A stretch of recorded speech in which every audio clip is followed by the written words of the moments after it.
All right, my friends. This is session three of Civics 101 for the awesome Cycle 2 of Kansas City Icy Stars.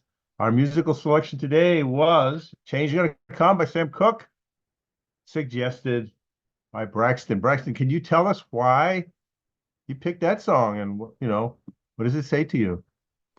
Oh yeah, it reminds me of my grandmother. My grandmother told me about that song when I was a kid, and she Yeah. said when she heard it for the first time, it was like a kind of a sigh of relief because the Hmm. song was so big in itself of talking about oppression and racism and the systematic structure of a lot of things in the country.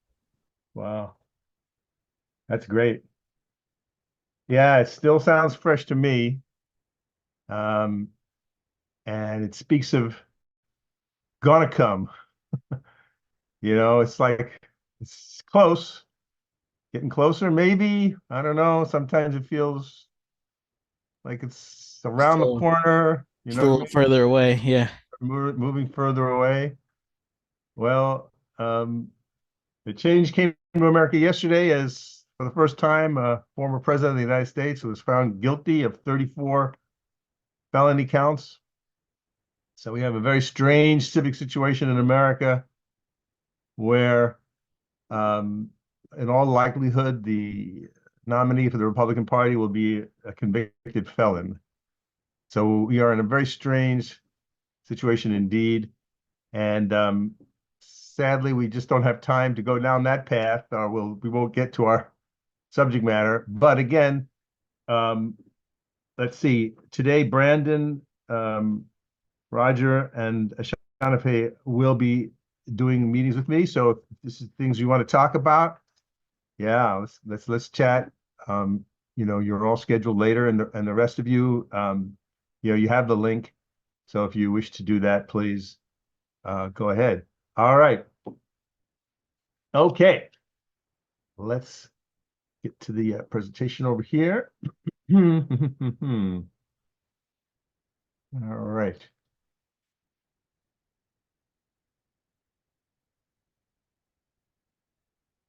All right. Everybody sees the screen, the slides. Okay. So, my good colleagues, we have your presentations coming up next week. So again, if you're encountering any difficulties, use the time with me, check in, with staff, Gustavo, anybody around. If you're encountering difficulties, please let's get those out of the way this weekend, no later. Otherwise, you're going to get stuck. But hopefully, everything is moving along. Um, we are into this thing that I call the three buckets, the three domains of civic engagement. We covered the first one was the civic heart, and we entertained some notions like what all did you think were like some of the most important aspects of the civic heart? And we had a couple of pretty good candidates. One was accountability. So there was thought that we can't really do this work if we're liars, cheaters, slackers. We're not of our word. In other words, it's the word accountability has a lot of meaning, and it's like people can't rely on you to do what you say you're going to do. So how can you lead? How can you stand for change or justice if you're kind of willy-nilly all over the place? You're kind of not reliable. That's not a good way to conduct our personal lives, and certainly it's no way to conduct a civic life. So this idea of accountability has a lot of layers to it, I feel. And it also spoke to me in that it's not just like for one time, but it's like for a long time. So you might be someone who is a leader or someone who's doing civic work, but then as you move through time, you still have to be accountable. It's not just like Thursday, Tom is accountable. You know what I mean? And then the next week, he can do whatever he wants. And I'll still follow him. I'll still take his advice. I'll still, be in his camp. No, it's a constant relationship going back and forth between the leader or the movement person and the people, back and forth, back and forth. So accountability has a lot there. Also came up with action. Also came up on your list. In other words, words are cheap, talk is cheap. What are you actually doing? And Confucius said, action without knowledge, is not really knowledge. It speaks to this idea of going from the private to the public, which is a key aspect of this work, which I'm going to hit on at the end of this class. We're going to spend some time going over this concept of moving from private to public. And without that, there is no civics. So in other words, what you do in your house, in your mind, that's a philosophy class, right? Reading, thinking, praying, these things are all great things for you as a personal, civic single person. But in order to get into the world that we're speaking of, you must move into the public. And that means taking action, doing something. And today we're going to talk about civic muscle, the doing. And the other thing that came up repeatedly, which is very consistent in all the classes I teach, is empathy. And I really want to stay on that for a minute and cast my vote for what I call civic love. And it speaks to an African concept called Ubuntu, which means I am because you are. So this is a concept that is pervasive in Africa, in which basically it says, like, I can't really be my best me if you suffer. If my neighbors are poorly off, if they're physically sick or lacking, and I have all the goods, I'm not really going to be. It's not good for me. It's not good for the village. It's not good for our society. And it speaks to this idea of mutuality. I do care about you, here in our little village, but also here in the larger village, if you will. And Ubuntu also has to do with the environment. It's the same thing. I can't consume and eat and be fat and just, run over the chickens and run all over which way and throw my shit into the creek and pollute the water so you can't drink. It speaks to the mutuality between a person and nature. So I invite you to dwell on this concept of Ubuntu. In the West, we speak of ecology and we speak of, the mutuality of the environment. If I piss in the river, the polar bear will be sick. We can't see the connection between things sometimes, but we know through the Western study of science and the ecology, we understand the mutuality of nature.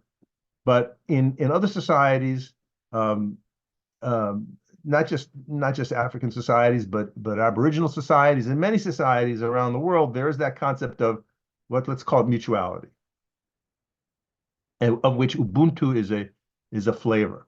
And so I'm gonna cast my vote for empathy, my friends, as kind of the underlying I don't know what, the bedrock, the floor upon which everything else we're talking about sits.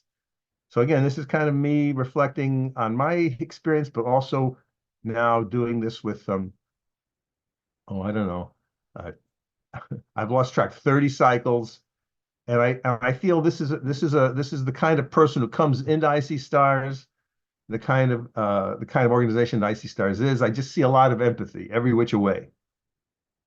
I care about you, you guys care about each other, IC Stars cares about you, and what I'm saying? It's kind of like it's in the air that we breathe, I feel. Anyway, what I'm saying is I like that, and I'm gonna cast my vote for empathy as being kind of the main thing about civic heart, without which everything else kind of just falls away. You know what I'm saying?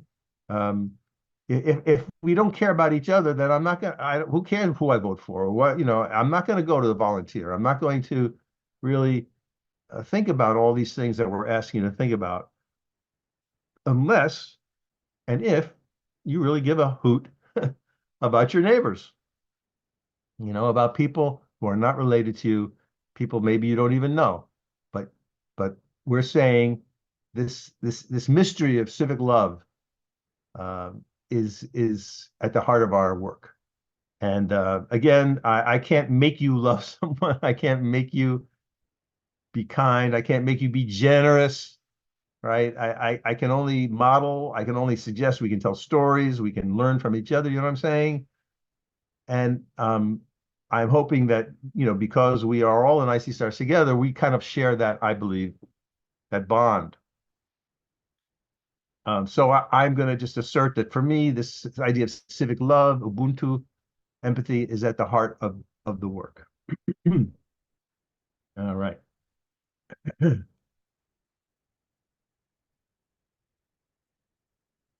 All right.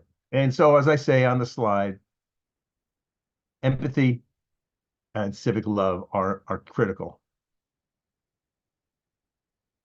And we then introduced this concept of servant leadership. And I asked the question, we showed a little funny in the video, and we sort of raised the issue of, can it be possible to be a servant and a leader at the same time? Does anybody have any thoughts about that now? We had a chance to meditate on it.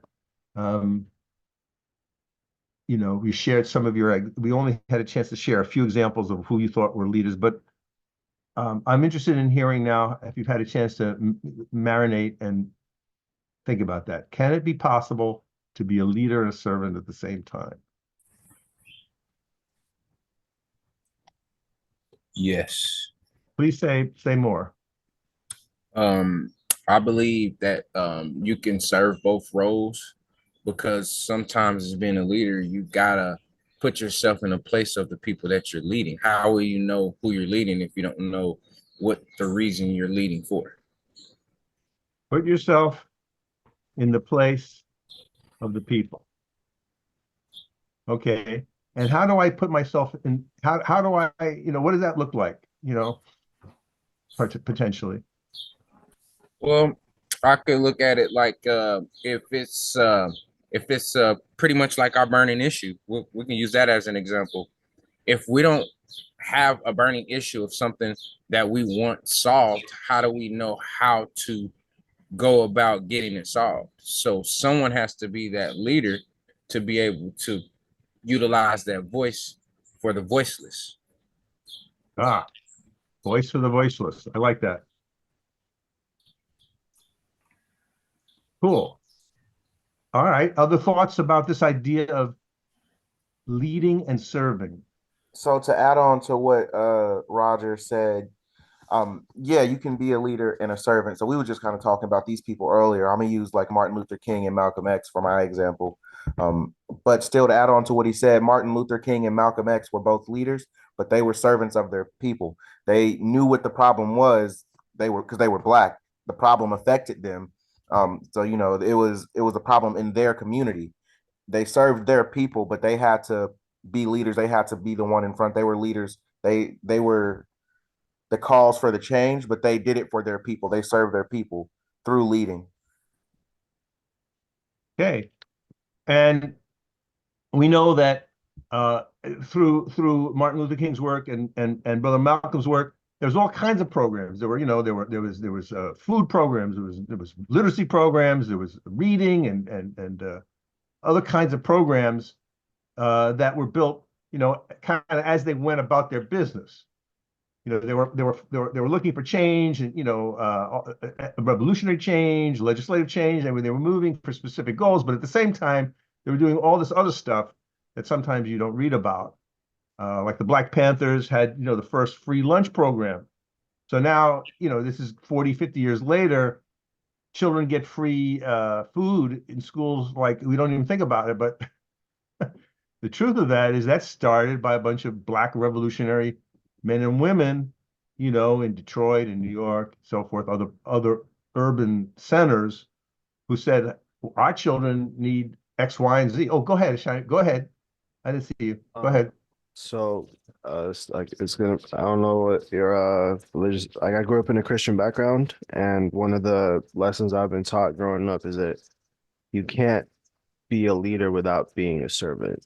Mm, So with the example that Christ had is that you need to model your life in service to others up until the point of death as a show of love towards your brothers and sisters. If you're going to lead people, then like you need to be willing to make that sacrifice, and mm. you need to have that conviction of your morality. Yes, and so in many religious institutions, this concept of servant leadership is baked in to how the religious the clergy are trained. You know, that in Christian clergy, but also my faith is the Jewish faith. It's the same thing. So you find this in many faith practices that the clergy know this discipline very well.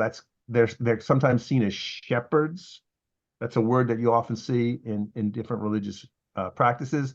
But the idea that the person who is the clergy, the leader of the imam, the whoever is the leader of the religious institution, has that function. They're not just they're doing scripture, they're doing counseling, but they're healing, they're helping, and so they're seen in that way as servant leaders. So it's a very common image, I feel.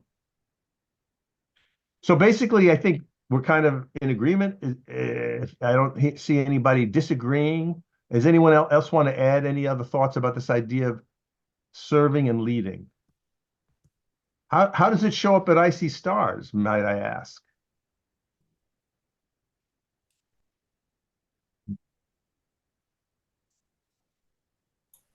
You feel? Yeah. Go ahead. Daily stand-ups. We have daily stand-ups. It gives the opportunity for the leaders to listen to the problems and issues of the people that they're leading. Okay. So that's demonstrating to you the people at Icy Stars, the staff, the leaders at Icy Stars are in this mindset. They're kind of they got this vibe going. Right. What do you need from us? Type of attitude. Got it. Is this mic working? Is my headphones coming through? Can everyone hear me? Yeah. Oh yeah. Okay. I think another big thing is that they're kind of living what they're teaching us here at IC Stars. Like they're teaching us, like, check our emails, communicate, and as they're teaching us, they're in the background, practicing what they're preaching. Mm. Yes. This is a very good example. So again, back to this authenticity, accountability. It's not do as I say, like do as I do. I like it is not a disconnect there. It's connected. So I would agree with you very much there that as you look around to Icy Stars, whether it's the staff in Chicago or your own staff in KC, the people who are running the program are kind of like this. That's how they roll. And that's the kind of people that we bring into the organization. So it's whoever's hiring, maybe it's Sandy, whoever's the boss of all the bosses, that's how she rolls. So it's kind of baked into the bread of Icy Stars that we want people to run the program who are kind of like that.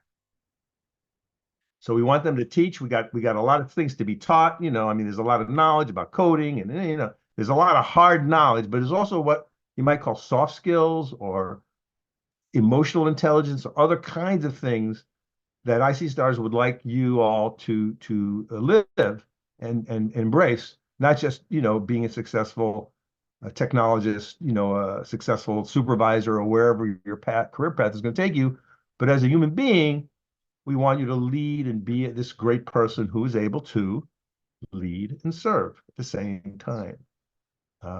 So yeah. In other classes, when we have a little more time, I'm able to do a whole session on servant leadership. There's a lot of material there, but I'll just put this into the chat. This thing was started by a guy named Robert Greenleaf.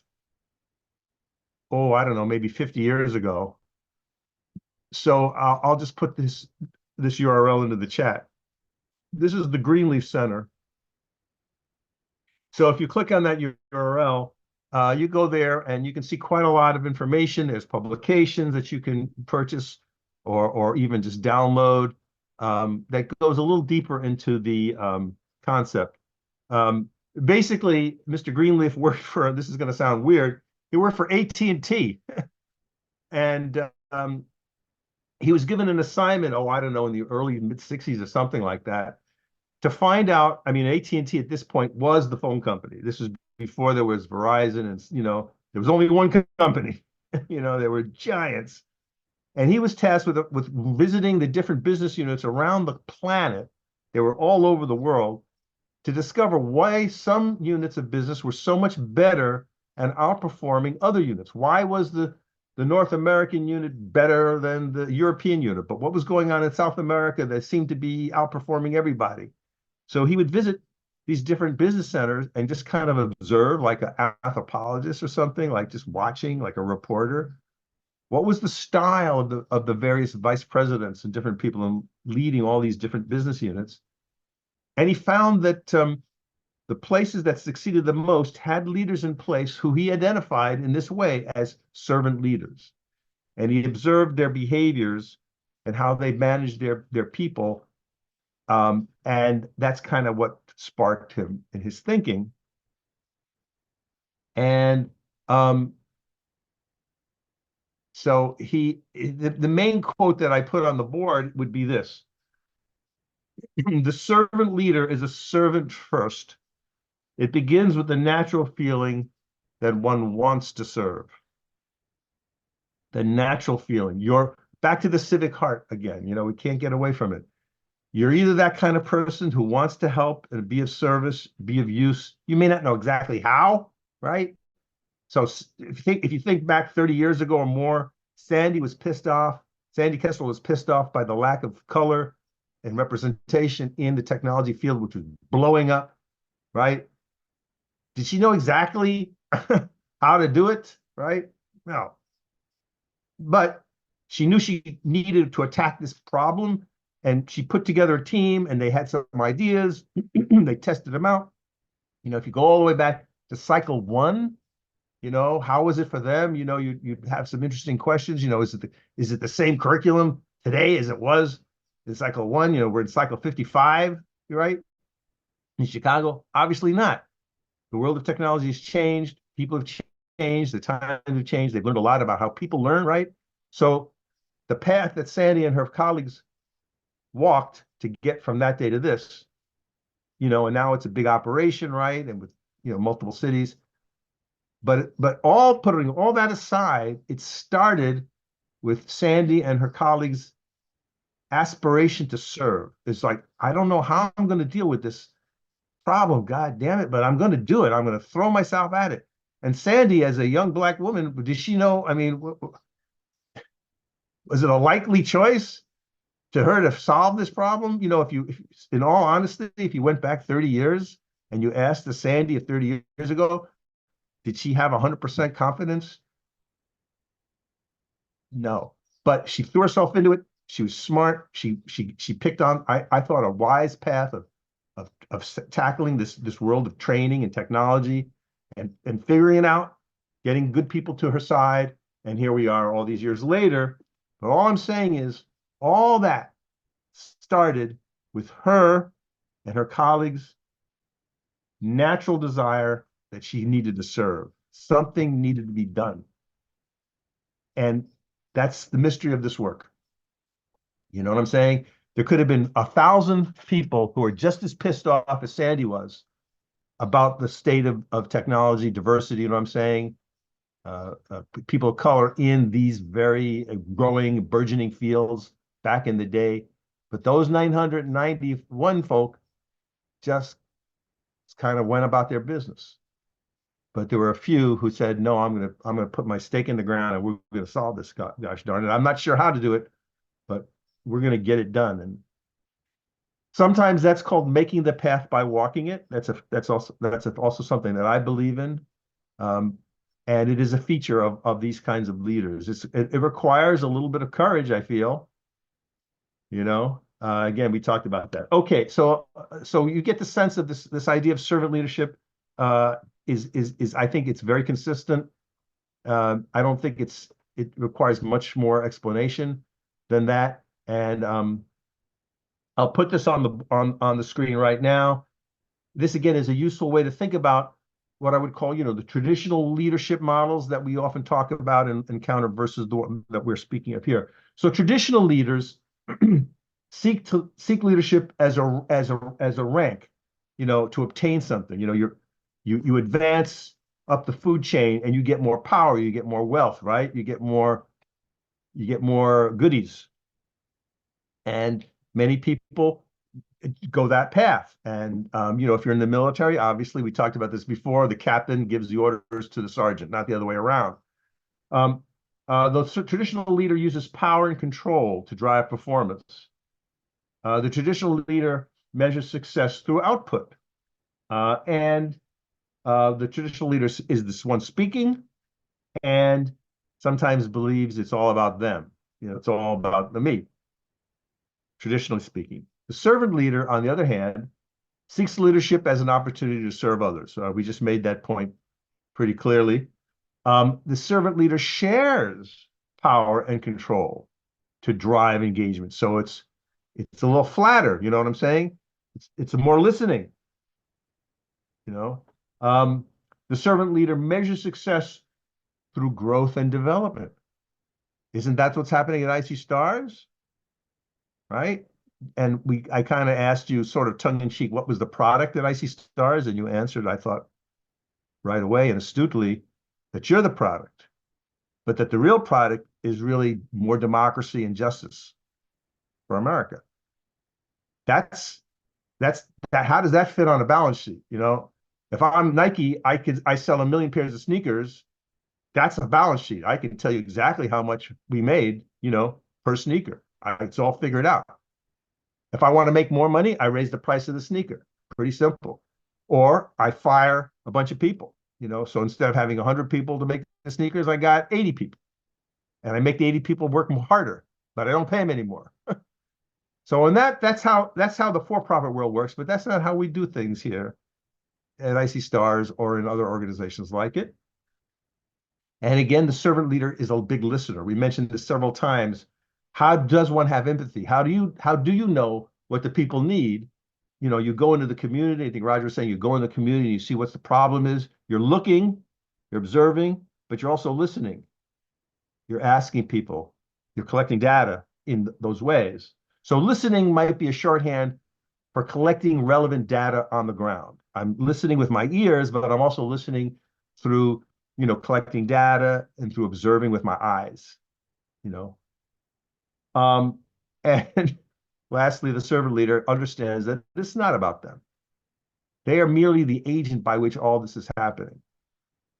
And that as we move through time, if the needs of the people change, then we have to change the program. I just can't be the same me, and all Tom wants to do is eat chicken. That's my answer to everything. Chicken, chicken, chicken, chicken. Well, the world changes, and if all Tom is doing is giving us the same old stuff, he's not really listening, is he? He's just kind of feeding himself or making himself happy or satisfying his own inner, thoughts. He's left me behind. He's left us behind. So that's not the kind of person we're talking. All right. Servant leadership. Now, we are going to also dwell a little about the concept of the civic brain. So when we got into that, we did the same thing. We kind of said, like, what's required there? And there was, again, a lot of good candidates, for what should be in the civic brain. And one of them that struck me was this idea of context. That a few people said, well, we kind of got to know how we got here. So that's a little bit of what I mean when I hear the word context. It's a little bit about the history. So how did America get to be America? How did Kansas City get to be Kansas City? I can't really be an effective change agent in a vacuum. I gotta kind of know what happened before. It's a shorthand for me when I hear the word context. So I want to introduce to you a young man who is a historian. His name is Cahill Green, and he's known as the Gen Z historian. So he was the first Black president of the Yale student body. He has tens of thousands of followers on Instagram, hundreds of thousands of followers on TikTok. He said, you don't necessarily grow up thinking you're going to be the first person to do anything in the world, but if you work hard and dream big, it can and will happen. So let's take a look at one of his posts on TikTok. And, again, it's very short, and you'll see, his take, on how to look at history, how to look at some right here. Yes. See the screen? Okay. So I just saw one of my followers say that all popular dystopian fiction stories are based off of white people's fears of things that were already done to Black and or indigenous people at some point in American history. And now I can't unsee it. So here's part one of the United States' dystopia. So in the Hunger Games, kids are forced to fight each other for the entertainment of the ruling class. And in real life, Black kids did this up to the 1950s in something called Negro Battle Royales. In The Handmaid's Tale, mothers are forced to give up their children to other families. And in real life, some enslaved mothers were literally forced to produce children for slave labor, and when these children were born, they were sold never to see their families again. And to add in some indigenous history, for centuries, many native kids were kidnapped to live with white families or be sent to residential boarding schools, and as is being discovered, many of these kids were murdered and put in unmarked graves. In The Maze Runner, young men are unethically put through medical experimentation to find a cure for a deadly disease. And in the Tuskegee study, 40 Black men were lied to as they died from syphilis and were being experimented on by the US government for over 40 years. And in Divergent, the worst fear of the main character is to live in a crumbling part of the city where people are unable to afford housing, food, or other basic necessities. And that just sounds like it mimics the reality of all the redlined and terribly underinvested Black communities throughout major cities in the United States. But what did I miss, and do you want a part two? Let me know in the comments and follow for more. So the U.S. is facing a so that's like about a minute, right? Of short little videos. So he brought up four aspects of American history that I'm sure is not lifted up in the textbooks and in our history classes. He talked about battle royales. He talked about kids being kidnapped from the tribes, families separated under chattel slavery. He talked about something called the Tuskegee study, and he talked about redlining.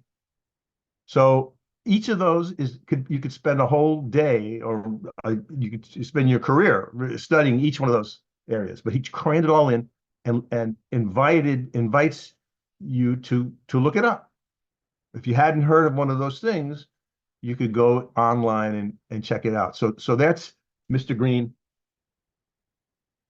the Gen Z historian. And it raises the question, in this work of whose history gets saved, whose history gets discussed. There's a saying, in the study of warfare, history is written by the winners. So when you say winner, in a battle or in a war, Germany lost World War II. So they don't get to tell the story of World War II. If you were a Nazi in World War II, you don't get to write the book that said Hitler was right and we just had a series of misfortunes. No, that's not how it works. But I think what Mr. Green is saying may be something similar. The winners in history, capitalism, white people, whatever, colonialism, perhaps. You might want to look with some skepticism, perhaps, at some of our history books. Perhaps he's suggesting who's telling those stories, from whose point of view. You might want to think about that. And so it sort of then says, well, okay, how does one educate oneself? If you don't have someone like Mr. Green around, how do you get the history, right?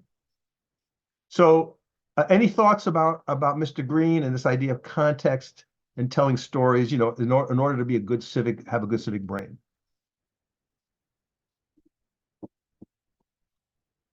Have a good civic brain.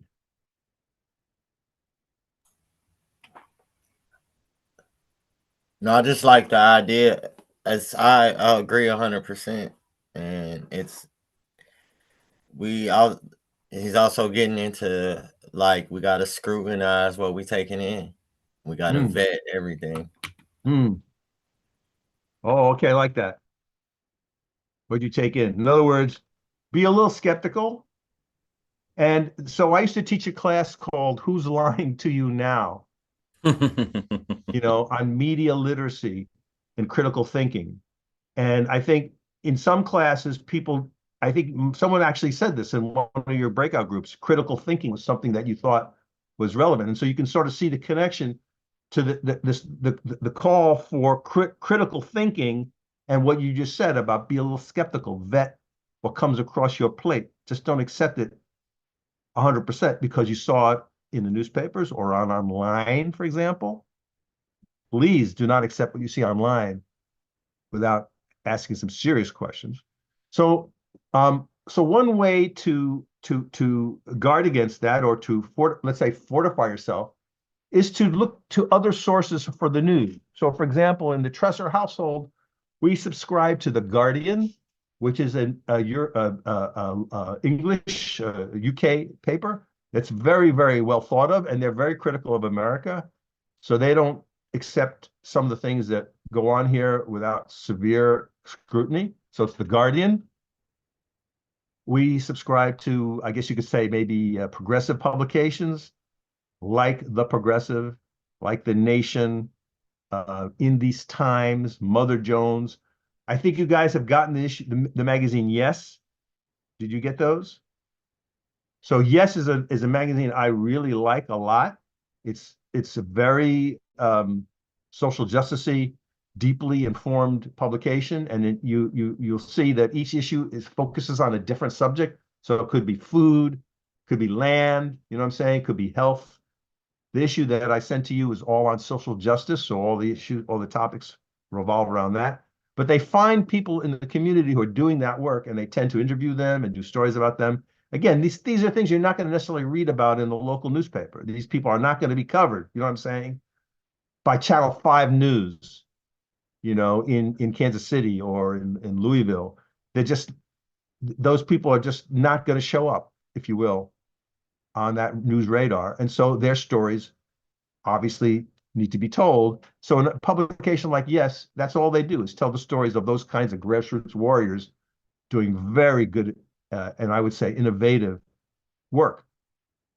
So you got to seek those kind of things out, right? And if you find something like, an online paper or online source like The Guardian or The Economist, or there's also alternate news service, you kind of got to dip into it every once in a while and use that to feed your civic brain, is what I'm saying. Okay. Any other thoughts about context, as necessary for our civic brains? I was going to say, to expand on pretty much what Greg was saying, is we also kind of got to be careful on where that information is coming from. Like, we got to look at who's putting that information out and the purpose of them putting their purpose out. Is it for genuine purpose, for who, for the people that they're putting it out for? That is a critical point. I'll put that in the chat. So what Roger's saying is, ask yourself who sent the message. And if you don't know who sent the messages, that's a flag. So, like, this is a true story. So you Google severe headache. You had a severe headache, and you find a website that says, and it looks like it's from a group of people who share this condition. And then there's a chat, and it says, I use Advil, and it makes my headache go away. Oh, comment, love, thumbs up, thumbs up. So I see this, and I go, I'm going to get me some Advil. But you don't realize that this whole website was from Procter and Gamble. It's from the company that makes Advil. It's not on the website. So what did they do? They hired a marketing team, and they got a bunch of people who knows, they work for the company. We don't know if they had headaches or not, do we?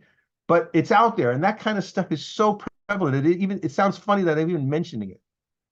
You know, how long has the internet been up now? 20 years, 25 years? But I think a lot of people just don't have that level of scrutiny. You know, they see it online and they go, oh, it must be true. That is no good. Yeah, I was going to, I want to expand on what you're saying is I think I think it's a group that don't care to ask questions. I would say that there's a term out there, it's called go along, get along. They just go along just because it feels safe. Yeah. Well, I think what we've seen in this work is that's not the kind of people who are going to be change agents. I mean, the safe person is going to stay home. He's not going to get angry. The safe person is going to let the injustice slide. I'm not going to put my head up out of the foxhole on this one. And so, yes, that goes back to the characteristic of the civic heart, the idea of someone who is going to take a little risk, get mad, and stand up out of her chair, and basically say, I'm not going to take this anymore. I don't know what I'm going to do about it, but I'm going to do something. I'm going to fix me. I'm going to start down that path. Yeah, so we're not of the mind to go along to get along. We're going to mess things up. We're going to ask questions.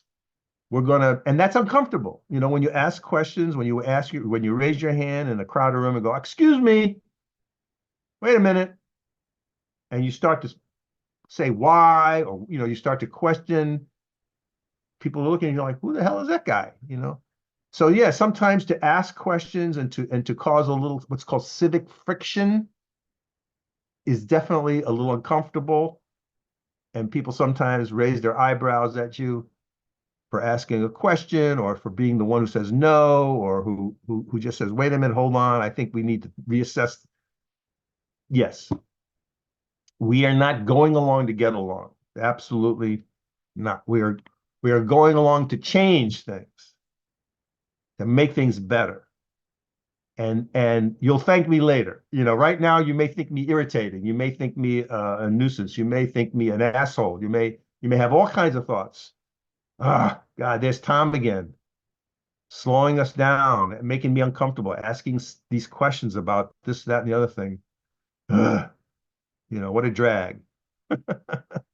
Believe me, I've been in that situation so many times. All right. Before we go to break, there's another aspect of this idea of leadership that I want to introduce to you.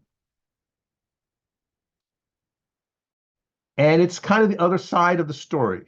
So we've talked about the servant leader, and we've asked you to think about leadership, but there's also a kind of a mirror image to this concept called the follower. So I'm going to play this little video. It's about 5 minutes long. And in this video, anesthesiologist. In this video, the man, his name is Derek Sivers. He addresses this thing called the follower. So this video is about 5 minutes long. So let's take a look.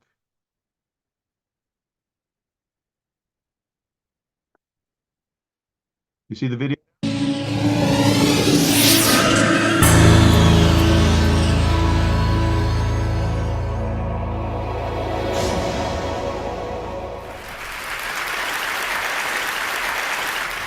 So ladies and gentlemen, at TED we talk a lot about leadership and how to make a movement.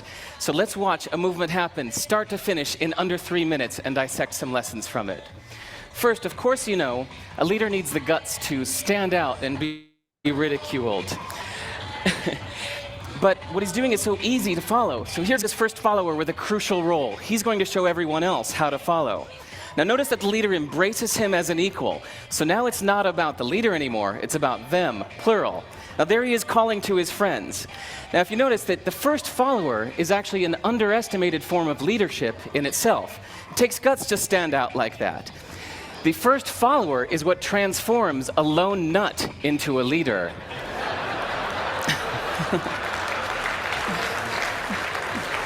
And here comes a second follower. Now it's not a lone nut, it's not two nuts, 3 is a crowd, and a crowd is news. So a movement must be public. It's important to show not just the leader, but the followers, because you find that new followers emulate the followers, not the leader. Now here come 2 more people, and immediately after, 3 more people. Now we've got momentum. This is the tipping point. Now we've got a movement. So notice that as more people join in, it's less risky. So those that were sitting on the fence before now have no reason not to. They won't stand out, they won't be ridiculed, but they will be part of the in crowd if they hurry. So over the next minute, you'll see all of the those that prefer to stick with the crowd, because eventually they would be ridiculed for not joining in. And that's how you make a movement. But let's recap some lessons from this. So first, if you are the type, like the shirtless dancing guy, that is standing alone, remember the importance of nurturing your first few followers as equals. So it's clearly about the movement, not you. Okay, but we might have missed the real lesson here. The biggest lesson, if you noticed, did you catch it? Is that leadership is over-glorified. That yes, it was the shirtless guy was first, and he'll get all the credit, but it was really the first follower that transformed the lone nut into a leader. So as we're told that we should all be leaders, that would be really ineffective. If you really care about starting a movement, have the courage to follow and show others how to follow. And when you find a lone nut doing something great, have the guts to be the first one to stand up and join in. And what a perfect place to do that, TED. Thanks. I love that video. So there's a lot there in 5 minutes. Any thoughts about the shirtless dancing guy and the lessons for building a movement in under 5 minutes from what Derek said? How does that relate to the things we're speaking about? I got something to say. Is sometimes it doesn't matter what you think other people will think about you. Just go out there on a whim. Right. And that's certainly true of the shirtless dancing guy. He didn't give a hoot. He's out there by himself. And same for his first follower. So don't stop to think. And also to say is it's not always a bad thing to follow, especially if it's something that you believe in. Yeah, it's important to be an early follower. I don't know what type of movement that was. I don't know if I would have been in there personally, but he was for sure leading by example. He was. And example, yeah, right. And so so that's a great point that's not often made when we discuss this video. It could be that the shirtless dancing guy could have been alone the whole time. And nobody liked his dancing, and they just sort of let him be. He's just off. He's off to the side. And the video wouldn't be the video, you know. If you looked at the video of the concert, you just you'd see the crowd. Oh wait, and there's a guy dancing, and that's it, right? So shirtless dancing guy is just doing his thing for whatever whatever motivated him to do it. Was he trying to start something? You know, Martin Luther King was trying to start something. Malcolm X was trying to start something. So the parallels, aren't 100% here, between. But regardless of what we don't know what the motivation of the shirtless dancing guy is. Let's put it that way. He's just having fun. Let's say that he's doing his thing. But the point is, he inspired somebody. He inspired that first follower. And the first follower jumped up. Again, I don't care how this looks. He's looked like he's having fun. I'm going to have some fun. That's all, maybe all in the first follower's mind. And then there was a moment that went by so fast, you might have missed it. The first follower was doing this, and the shirtless dancing guy mildly corrected him. Did you see it? He said, it's not quite that, it's this. You know what I mean? And the follower instantly corrected himself. It happened in the blink of an eye. So I'm embracing you as my follower, but you're not quite doing my step, you don't quite have my message, So if you want to be with me, I'm going to ask you to do a little something different. And the second guy goes, oh yeah, I got it. I'm going this way. And so there's a kind of equality there with the leader sort of taking a bit of a teaching mode, shall we say, if you want to think of it that way. And now they're kind of in sync, they're vibing. And then the second guy comes, and the third guy, and then it comes to the point as Derek says, kind of tongue in cheek. He says it gets to be a point where if you don't join in, you will be ridiculed. So you move from the private thing of one guy dancing, he's in public, two or three come, and now it's a movement. Now it's like there's by the end of the video, it looked like there was 1,000 people. I don't know, I lost track. It looked like the whole place was vibing. So that's how a movement starts. And so the lesson that we'll leave you before we go into break is, as he says, it would be illogical for everybody in the universe to be a leader. That doesn't make any sense. I don't know how that would look like. So there's times to lead and there's times to follow. And being that early follower is what he's saying, an unappreciated form of leadership, if you think of it that way. Being one of the early followers is a form of leadership. All right. Okay, it might turn out to be an even bigger leader than the first one. Yeah. Which is what happened in that video. That's what I was thinking too. Because everybody followed what he was doing instead of the first guy. Yeah. I was going to expand on that. The first follower really had the most confidence. Yeah. Yeah, there's lots of insights here. Absolutely. And again, it's kind of a silly situation. It's a sunny day. It's obviously a concert. There's music playing. We don't hear the music. The risk is low, for that first follower, but there's still risk, in terms of being ridiculed or it's like I want to have a party and I'm sad if no one comes to my party. Is it going to kill me? No, but it's a risk. I don't want to be sad. I want to have a successful experience. So it's good when the third follower comes and the fourth and the fifth. And he was gesturing. I think you saw him. The first follower kind of like did this. He's kind of saying, "Come on, come on. What are you sitting on the side for? This is great. We're having a great time. I want you to have a good time with me." So that would be the message, perhaps, the visionary message. Sitting on your ass over there in the grass, drinking your wine. Come on. We're having a great time here, grooving. So that's my message. And in a short while, he's got about 1,000 followers and they're all grooving. Okay. All right. It's 10:57. So let's take a break to call it 10:05. Okay. 10:05. Break. Let's see. Okay. We want to move on now to our third bucket.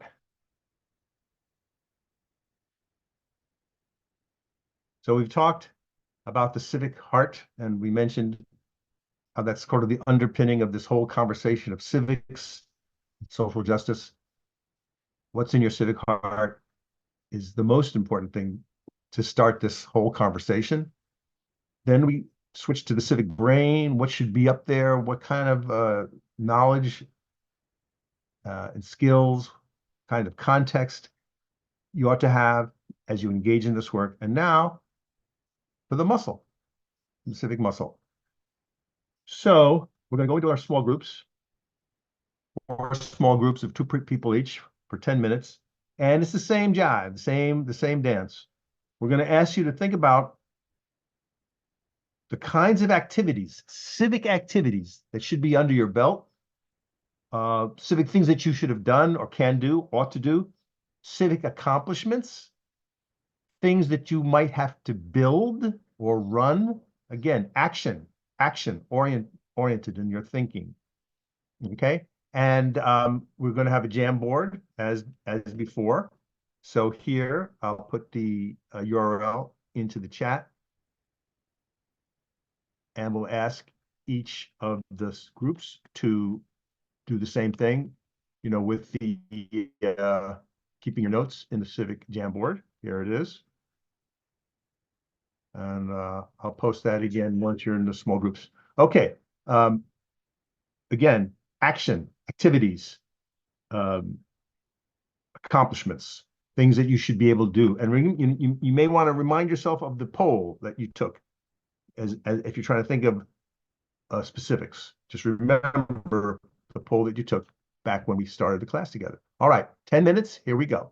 And again, if you have any questions, just drop out of your group and you'll return to the main room and we can help you out. There you go. All right, great. That was our small group work for Civic Muscle. We have 4 groups of 2 people each. So I will share the screen and we'll see what all you came up with. Okay, here's the Jamboard for group 1. The topic is, what stuff should we be able to do? Ought we do? Group 1, what do you got? We talked about how you can work those civic muscles by voting, volunteering to a certain community, well, to your own community. Like even this weekend, tomorrow, I know IC Stars has volunteers for the Juneteenth parade. And then we talked about coaching and mentoring the youth. I know I did tutoring in college, and donating and trash pickup. Donate. Awesome. So group 1 went right away to probably the number 1 activity that people think about when you think about civics, which is the vote, right? And that's just so common. But I'm glad you focused on it. Yeah, I would say to me that's like the number 1 thing, actually. In my opinion. But you also picked up some other things that we're going to talk about. So mentoring or coaching. So again, you're helping. It usually implies a younger person, but not necessarily. The idea that you're going to coach someone and sort of lift them up, a bit of teaching there. The idea of coaching someone, in sports, but also there are other kinds of coaching. Maybe you guys have had some coaching, in IC Stars where somebody's come into the IC Stars environment, to either coach you in some way about how to get ready for a presentation, maybe, or coaching or tutoring, on certain coding skills. Sometimes, like how do I tackle this really pesky piece of coding? You lost me here. Break it down for me, and then someone sits and shows you kind of like the steps, maybe, right? Cool. And donating. Yes, that's maybe the number 2 thing. It's right up there with volunteering. And we're going to talk about that in a minute. Donating, yeah, you give you some money, some cash, or service. But in this case, hard cash money from your pocketbook to an organization because you like what they do and they need money. If you look up IC Stars, you'll see that IC Stars receives a lot of money from folk who write them a check, as well as grants and other kinds of things. Great. Donating, big one. Okay, much appreciated. Group 2. Group 2, what do you got?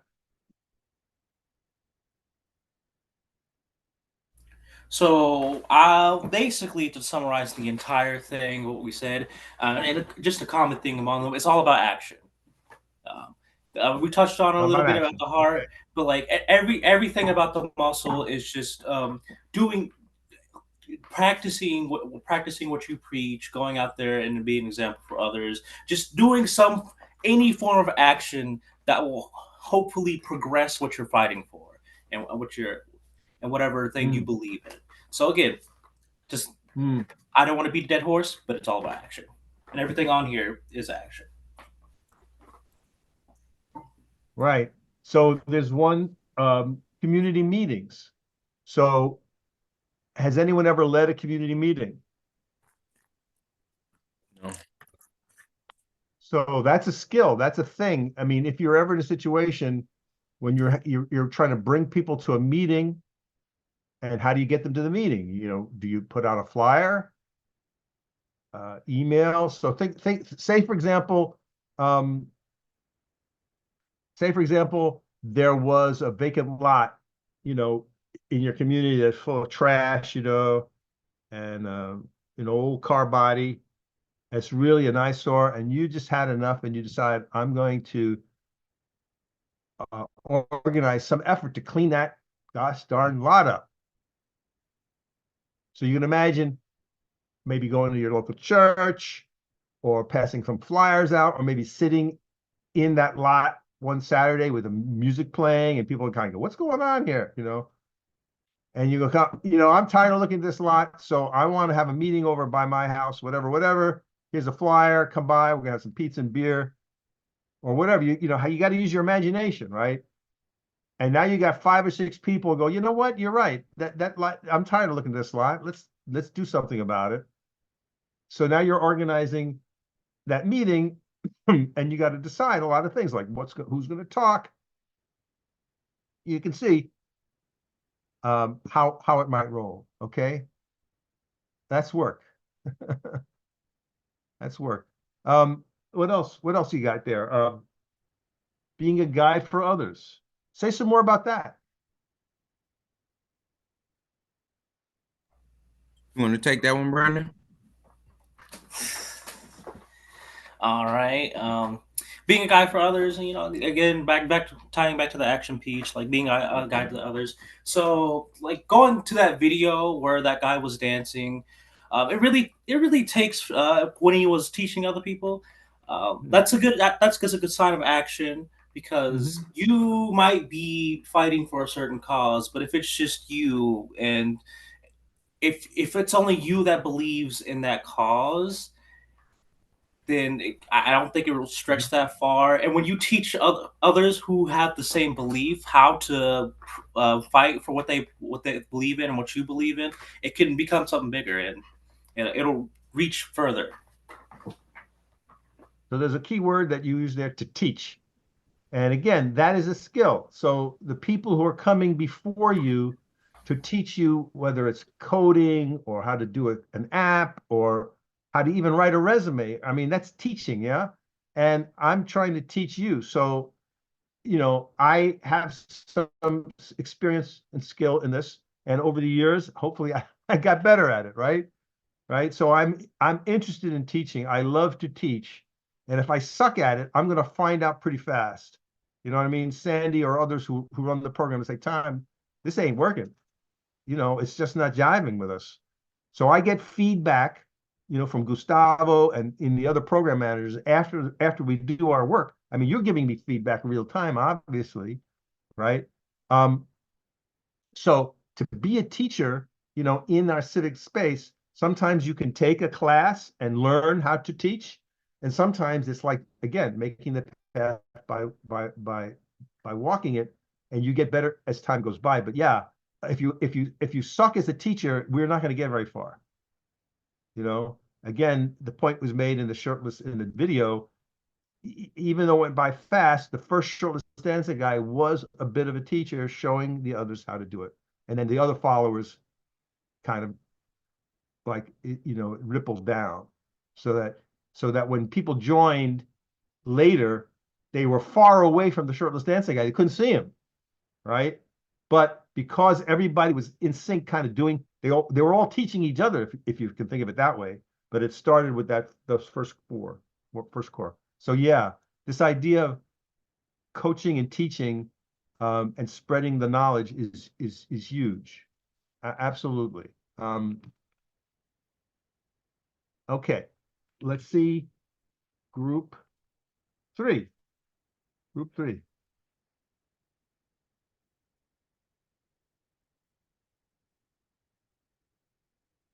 What is happening in group 3, please? Sorry about that. Took me a second. So, to add on to a little bit of what Brandon was talking about in the beginning, it's about action. But not only is it about action in practicing what you preach, well, in practicing what you preach, I was going to say integrity, because I believe integrity, being the same person out in public that you are behind, off the cameras and not on TV and all those type of things. The same person that you are behind closed doors is the same person that you should be on camera and everywhere else. Also, being able to, we talked about a little bit earlier, being able to have the courage to take all the backlash that comes with being the leader, being able to stand up for those who maybe, I won't say scared, but for those who aren't able in that moment to stand up for themselves. So it's a little bit of a courage back, Yes. it's connected a little to the civic heart, and being able to be a little thick-skinned, maybe, knowing that people may criticize you for taking the stand that you take, and not necessarily turning a blind eye, but just saying, I get the criticism. I know I'm going to expect to get criticism, but I'm also going to get some love too. Don't be put down by the criticism. So again, you have to have a strong, I would have to say, have to have a strong core, to be a little confident that you can be the shirtless dancing guy, and if people kind of are going, he looks stupid, you don't care. So it's a little bit of courage, a little bit of fearlessness, a little bit of self belief, right? I believe Yeah, in I what I'm don't. doing. So the other one I wanted to put in there, I don't have the one word for it, but also just because I know it can happen in the situations, just being able to control a situation where those that you're trying to lead are losing faith in you when they're starting to doubt you, or when they start to believe that maybe you're not what you said you are, when they start to believe, when those situations arise, when they maybe believe that you're a false prophet, being able to handle those situations as well. Yeah, so there's a sense of being able to navigate uncertainty and not be discouraged when things get a little dark or things aren't going 100%. Stay the course. Some people may drop off, other people will join. So you got to be, I guess that's saying you kind of be strong, stay the course. There's also on here ability to influence others. So that speaks, can you say a little bit more about that? What was the last part of what you just said? I kind of missed a little bit the last part. There's also on your chart here the ability to influence. Oh yeah, yeah. That was I had put that comment down, like the ability to influence others for a greater objective. Basically, it's like a leader being able to lead properly, but also being able to inform the followers, like, hey, this is the path that I'm going down. And like, yes, you're standing by me, but do you truly stand by the goal that I'm going for? And like, are you truly understanding the objective that I'm trying to change as well? So that it's not just me fighting for it, it's also you that's fighting for it in a way. So this is a very important aspect of this work. You must be a strong communicator, a believable, passionate communicator to get the vision in your head out of your head into the world. And the people that you have mentioned, this cycle have mentioned, happen to be all great communicators. There were speakers in the public. They were great writers, right? They weren't cartoonists. Martin Luther King didn't do cartoons. Malcolm X was not a dancer. He wasn't the shirtless dancing guy. But they were powerful, persuasive communicators. So again, it's a little teaching too, right? I'm communicating my vision. I'm trying to teach you what I believe you should know about the world. In my head, what I see, America, I see this, and so I'm communicating. So there's a little teaching in there. So this ability to be able to speak from your heart powerfully and persuasively is a critical aspect. And again, for some people, it's easier than others. For some people, it's very difficult to be persuasive in public, but you got to speak from your heart. That's all I can tell you. You know, I'm not saying you got to be poetic and you got to, you know, it's not about being funny or charming. It's just being authentic. And what you find, if you should be in a situation where you are speaking in public, you'll find that you get better at it over time. And again, there are things that you can do. There are actually books you can read. There are online classes and coachings that you can do to be a better public speaker. Okay? So just know that if this is something that's of interest to you, it's not a mystery. It's like you can practice it. There are places you can go. You can practice it with your colleagues at IC Stars. So if you're asked to do a presentation, you know, teams are doing presentations, and you're the one who always sits on his hands, don't sit on your hands. Volunteer and go first, even though it may be scared. Give yourself more opportunities. And if somebody does that and they kind of stumble and are hesitant, it's up to your colleagues to give you cheers and go for it. Yeah, baby, you know, and give you some love for stepping out into a little uncertain territory. And then you'll get better and better at it. You just have to take my word for it. But speaking in public is something that is required for this work. And it is not easy for some, and it's easier for others. They're just naturally, you know, verbal, I guess. You know, people have different strengths. But yes, I'll just say that we could spend a whole session just speaking about how do you be, you know, if you had how to make an outline, for example. You know, if you're being given an opportunity to speak for 5 minutes to a group of parents on a subject, how do you organize your thoughts so you don't go all over the place, you know, and lose your audience? Okay, how do you start and a nice talk? How do you build, and then how do you leave them? You know, what's the last thing you say that will cause you to be remembered by this particular group that you're speaking with? So all these are things that one can practice and learn. But yeah, I'll just make that point. Communication, powerful communication, hugely important. Okay, finally, group 4. What do you got? We didn't have much time to work on it. We got distracted by something. Okay. But the things that we do have was the volunteering. That was one big one, to give back to the community. Changing laws to accommodate the minority rights. I put volunteering local organizations to build a more inclusive community. And more community centers for things to do for local citizens. Got it. Well, I'm going to pick on one thing that you mentioned right off the bat, is changing law. So this is an area that we haven't really spent a lot of time on, but it is a huge activity. So when you think about changing laws, tell me more about that, Maya. What do you mean by that? Just advocating for it and standing up, like actually getting petitions signed and all that kind of stuff, everything that entails. Yeah, we could spend, again, a whole session just breaking that down. So first of all, you got to know what the policy is. Yeah. So it could be that you get pulled over by the police for being black. So that's a thing that happened to you that pisses you off, but you don't know how big a deal it is. Is it just me? You know, I just got unlucky today. But so you do some research to find that it's a bigger deal, and you get information from the police department or from some other place that says, oh my goodness, in Kansas City, there have been 3,000, stops over, but whereas over this other place, which is mostly white, they had 500 stops in the same period of time. So you're finding the facts that connects with the thing that happened to you. So that's a skill. Yeah. And then you say, well, what is the law? Can a policeman pull over anybody they feel like? So you don't know the answer. So you got to look it up, right? And then you see the actual law, which is, a law in the state of Missouri dot, dot, dot, dot, dot. And you go, you know what?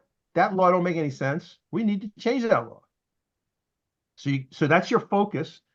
And then you have to find someone. You cannot go into the Capitol yourself, right? You got to find someone. So who's your someone?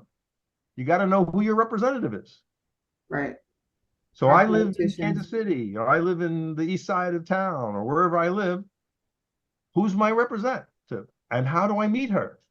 Yeah. Right? So that very simple thing that you said about changing law is actually pretty complicated. It has a lot of steps to it, but it's something that is very, very important in this work. And you can see it requires a little bit of homework, to find that state representative. So Representative Tresser is your guy. You got to come to me, my office. I'm not going to come to your house. So you got to come to my office, say, Representative Tresser, I want you to know I'm bringing 20 people with me from my community, and we all were pulled over, and we feel this was unfair. And look, I got a ticket, and my friend got it. We got all these tickets. You're going to do something about it. Yeah. I'm Representative Trust, like, oh my God, she's got 20 people in this meeting. I want to hear. So I got my listening ears on now. Tell me more, Mrs. Carroll. You know what I'm saying? I'm not going to shut the door on your face if I'm smart. I don't want to have all these people angry at me. I want to pay attention. If I'm doing my job, I want to hear you out. Right. You said something like starting a petition. Again, a great civic activity. I've done many petitions in my time, walking around in the streets. So I got a clipboard, I'm stopping strangers, Hey, you got a second? Again, what's my rap? Hey, excuse me, you got a minute?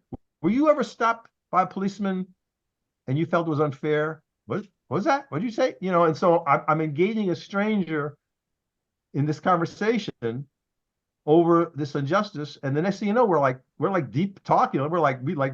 Been like we knew each other for a year because I touched on a nerve. Right. And I said, well, okay, would you sign my petition? So now I got to ask you, and the petition is to get this new law passed that Representative Tresser is going to be putting forward in the Missouri legislature. So that's the petition, and we want to bring 5,000 signatures with us when Representative Tresser goes and introduces this bill to his colleagues. We want to tell the other state reps, you better get on board. 5,000 names.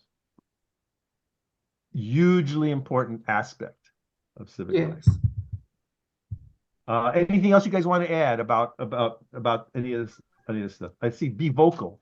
That's a good one. Yeah, I was just gonna say that I didn't get a chance to finish it, but be vocal about things that's going on in your community. Yep. Speaking out. All right. Well, these are all excellent activities that you can see. There's quite a lot. If I was saying that, if I was saying that voting is kind of like the key, the main thing, you can start to see all these other things are also on the table as being very important to the civic muscle. So now let's switch our focus to the survey that you got that you all filled out, before class started.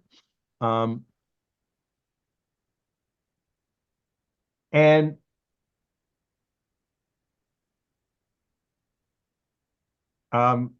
we asked you just to basically check the boxes. Did you do this? Did you do this? Did you do this? And the survey said that these are the activities that you reported. The number one thing that this cycle reported doing was donating to a charity or a church. So again, that donation that group brought up, very prominent here, with 5 out of the 8 people saying that. Why do you think that's number one? It's just the luck of the draw. I think that is just because most people believe in I believe it's the quote called "Put your money where your mouth is." Mm-hmm. Okay. I think it's the easiest one to do. Yeah, it's the easiest one. I think that's a pretty good answer. I mean, because, with the internet and whatnot, you don't necessarily have to physically go to a place.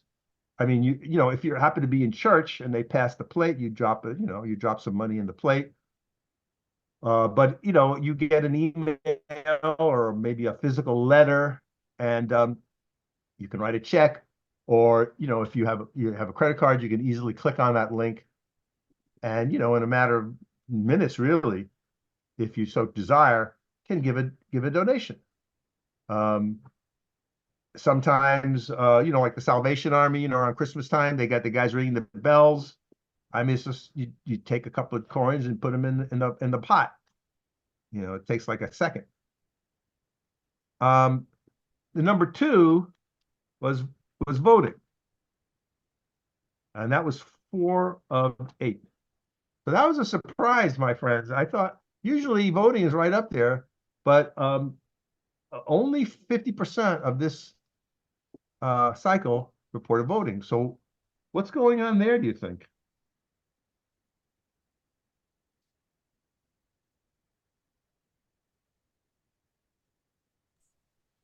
Probably I never people really not knowing. talked about it much. My bad, Braxton. Are you all good? That's a prime example. See, a lot of people don't talk about voting. They don't know who to vote for. A lot of people don't look into it anymore. I know the younger group, like even after like the classes after us, like they didn't really get too much into politics or even want the time to look into it at all. Yeah, because that's what a lot of it really is.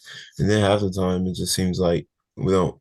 Some people still feel like our vote doesn't matter half the time because it's like Yeah, that's a even when big you put one. in all that effort, and then it's like, well, Especially once Well, you learn about the electoral college and everything, kind of when like professors or teachers tell you about that, it pretty much tells you that your vote doesn't count in some yeah, way. especially when some states are like strictly for that party. So it's like, why even try?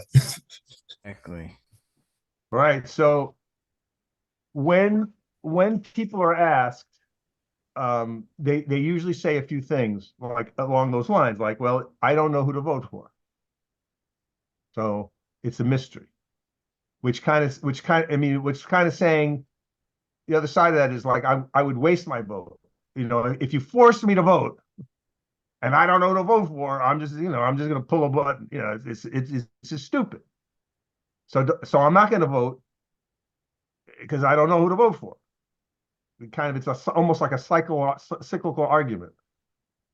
The other argument is a little harder to confront, and that is when you say my vote doesn't matter.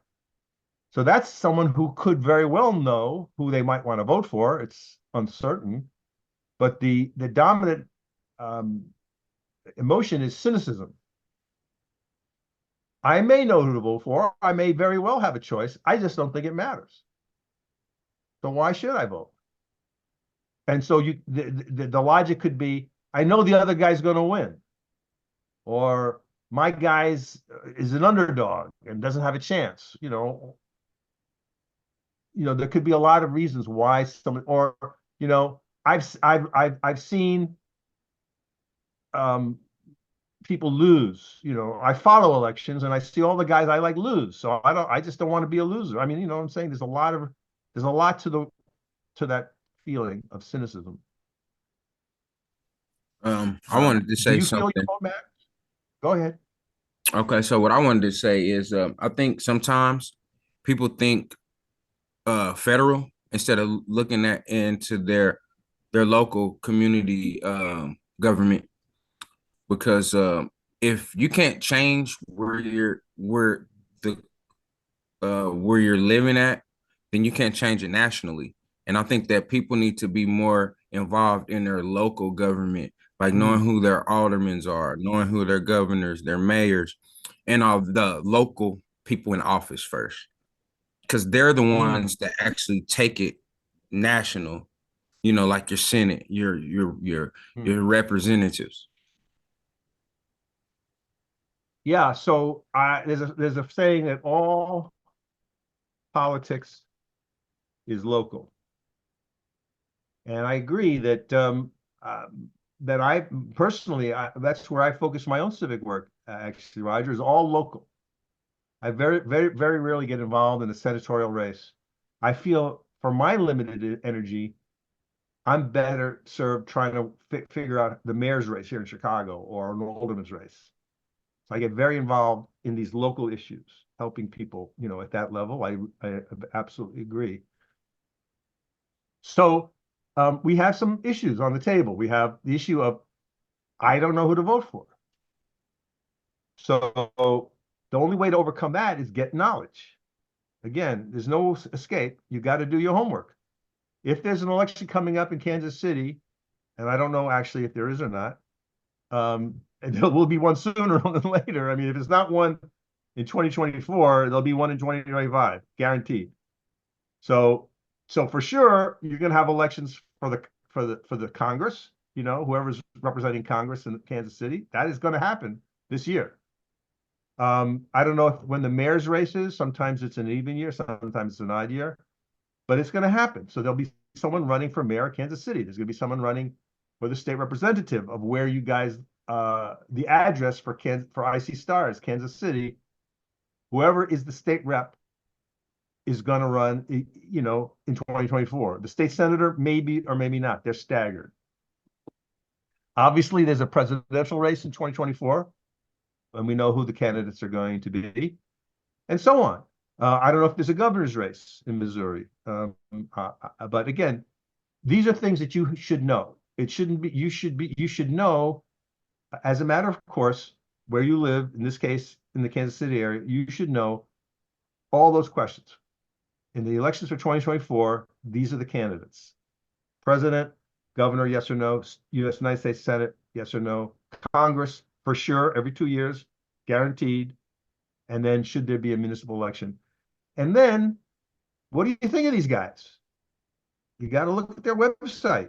You know, at the presidential race, you're going to get commercials. So even if you don't do any research, they're going to be in the papers. But not so much for the guy running for the state senate necessarily, or for the alderman or the city council. There may be coverage and there may not be. You may have to sort of look around and look at that woman's website to say, oh, Representative Jones wants to be elected again to the city council of Kansas City. I don't know anything about her. And maybe you'll go to a meeting, you know, where she's speaking. Now, that's one thing. Go ahead. I was going to say too, is I think sometimes too, I think in some of these seats that they need fresh faces. I think that a lot of these people that own these titles, I think they own them for too long. So I feel like they own them for so long that only their interest is only looked at. They need like maybe younger people to start being more involved in the politics. We need fresh faces. I couldn't agree with you more. But where are those fresh faces going to come from? I'm looking at them. Where are they going to come from? So now, that's kind of where I was getting to, but you beat me to the punch. Well, you were on the same wavelength. So the people who are going to be leading us got to come from us. So now you're talking about a very big deal indeed, and that's running for office. Now, no one selected running that they ran for office. I'm not surprised.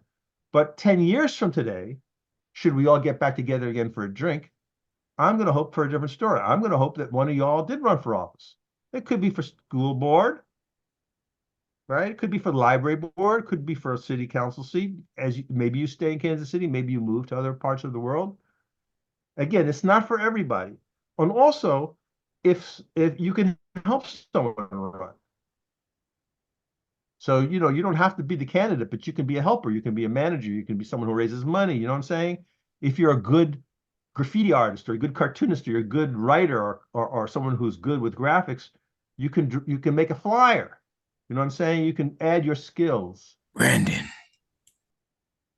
Brandon, they got their eyes on you. Yeah, he's the artist right there. That man can draw. Well, to have a good graphic is part of a campaign, whether it's for an office or for an issue. So yeah, it's possible that people stay in office too long. You know, the more you stay in power, the more money you get, the more it's easier to run, and you might forget your people. That does happen, and so you might have to challenge someone who's been around for a long time.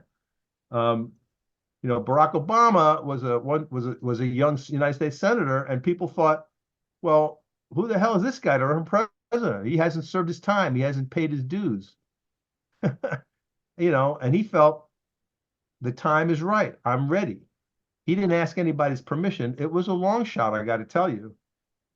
I knew his wife, Michelle. She was part of the same program I was in called Leadership Greater Chicago. And she gave a speech, I'm talking about 2007, and it's a long time ago.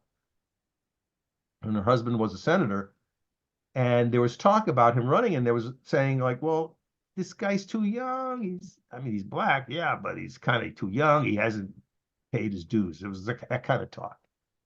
And I remember her speaking and saying, well, we think he is ready, and if you don't agree, it's too bad on you. You're going to have to catch up with us.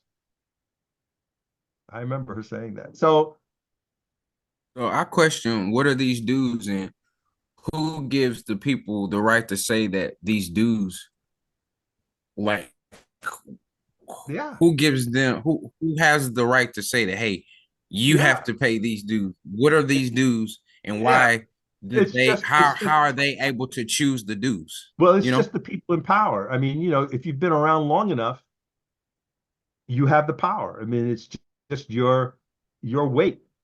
And if Mr. Obama had listened to those older people, mostly white older people who've been around, if he had said, "Oh yeah, you're right, I should serve maybe my second term," or whatever they were saying, he didn't listen to that conventional wisdom. And those people with power control the Democratic Party. They control large funders, so it's not like they don't have any assets. Their words mean something. But Mr. Obama had other ways to raise money. He had he had a much more grassrootsy campaign. He had much more people on the ground. That was his experience as a community organizer, going from the bottom up. So he was a bit of an insurgent, if you think about it in that way. I know once you're the president of the United States, it's hard to think of someone as an insurgent.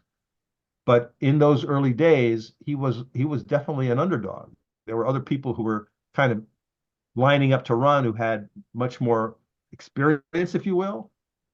So again, great question. Who gets to write history, Roger? It's right. It's the people in power. So you have to push them aside. Obama pushed them aside, if you want to think of it that way. Didn't listen to the conventional wisdom. So I don't want to interrupt, but I just want to ask you a question. This might be something that we might have to talk about in our meeting. So this was my thing that I've been thinking for so long is they want like our communities to always vote Democrat, but the Democratic Party is the ones who created the KKK. Yeah. Well, so now you're into not just getting candidates to run, but getting some kind of a platform. So that's part of the process of running for office. What is your platform? What are you going to bring to the people? Again, back to what Maya's example of the law. She has a law that she wants to pass that will make it harder for police to stop people willy-nilly. Will you back that law? That's part of your platform. You're telling people, if you put me in office, These are the things that I'm going to fight for. And one of them is this thing called the Maya Carroll law. That's going to change the entire policing procedures for motorists in the state of Missouri, because that law has got to go. It's outmoded. It gives the police too much discretion, and we're going to tighten it up. And we're going to name Miss Carroll. We're going to name it her law because she's the one who started it, and I'm going to champion that. My opponent does not agree with me, so that's one of the reasons why you want to vote for me. And you have to have a bunch of shit like that, right? Yeah, it's very specific.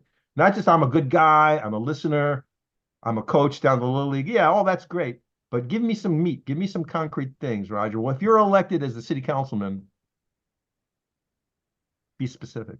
And yeah, and then you can brush aside all that other stuff that you don't believe in. And you could run as a Republican, or it doesn't matter. It depends on, how the local politics are. But it is what it is you're bringing to the party. What specifically do you want to do? And I'm not so much interested if you call yourself a Republican, a Democrat, or a vegetarian. I really want to hear those specifics. If in office, you'll do this, that, and the other thing. Okay. And I was a candidate. So I did run for office. So this is some images from me running for Cook County Board President from 2010. And you see, I had press, I had graphics. There's your graphics. You see the bumper sticker, Tom Tresser for Cook County Board President. That's a bumper sticker. You see my logo with the Green Party logo. So someone had to design that, speaking to Brandon's skills. So someone had to make that for me. I can't do that. There you see me watching in the Bud Billiken Day Parade, which is a huge thing in the African-American community here in Chicago. It was like 99 degrees. Oh my God. But I met thousands of people walking down the streets. That's a thing that candidates do, going door to door, being in parades. A lot of work. In the end, I got 55,000 votes in Cook County with spending very little money. I didn't have any money. The winner of that race, Alderman Toni Preckwinkle, an African-American woman who represented Chicago's Hyde Park community. The Democratic nominee, she got 940,000 votes. She did a little better than me. However, I was taken seriously. It was a life-changing experience. And I mean, I could talk a whole hour about just what happened when Tom ran for office, going door to door all over Cook County, what happened, how it changed my life. Even to this day, it is affected me.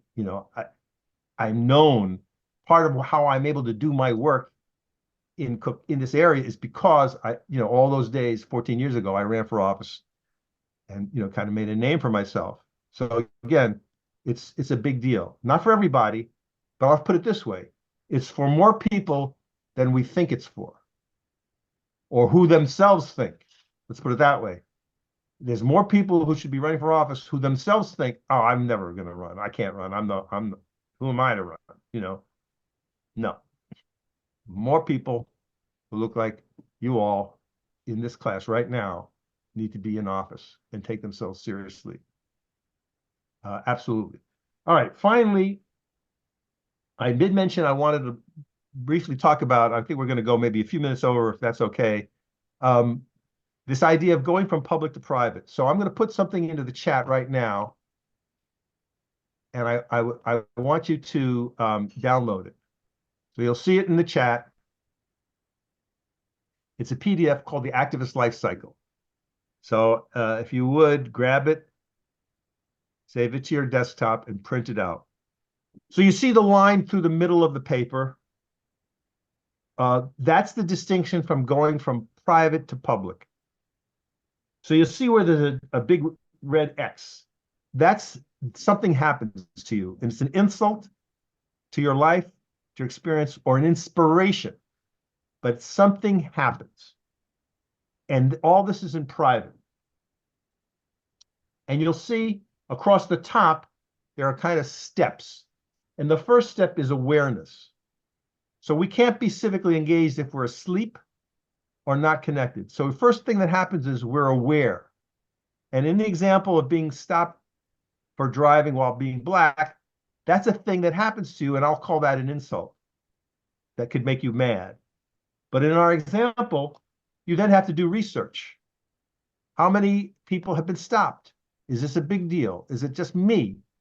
So you're gathering data. Then you find allies and you collaborate. You see these are stops along the top. And then you create solutions. You ideate, you brainstorm, you activate, you do something in public. It could be that petition that we mentioned in Maya's example. So you're circulating a petition in public. And then you evaluate. How did it go? Whatever, did we connect enough signatures today? Or we collected a lot of signatures. What do we do right? And then you repeat. And you come up with a solution, you implement the solution, and you continue on. It's kind of like a cycle. And you can see the arrow on the bottom is time. So as you're going across the paper, time is passing. And you go from private to public. There's a point where it stops being a private beef, just you and a few friends, where you're now taking it to the larger society through public meetings, through passing that petition, through writing, through doing a letter to the editor.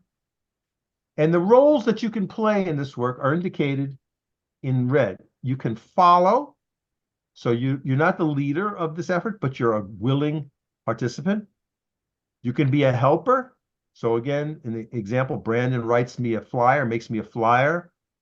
I tell him what to do. He gives me the good ideas. Or you can be a leader and you can actually drive this thing forward. All right. So that's the distinctions about going from private to public. Any comments before we have to say goodbye for the week? Okay. All right, then. We'll see you in 1 week when we give you the microphone and you get a chance to present on your burning issue and your solutions. So everyone have a great week. We'll see you next Friday.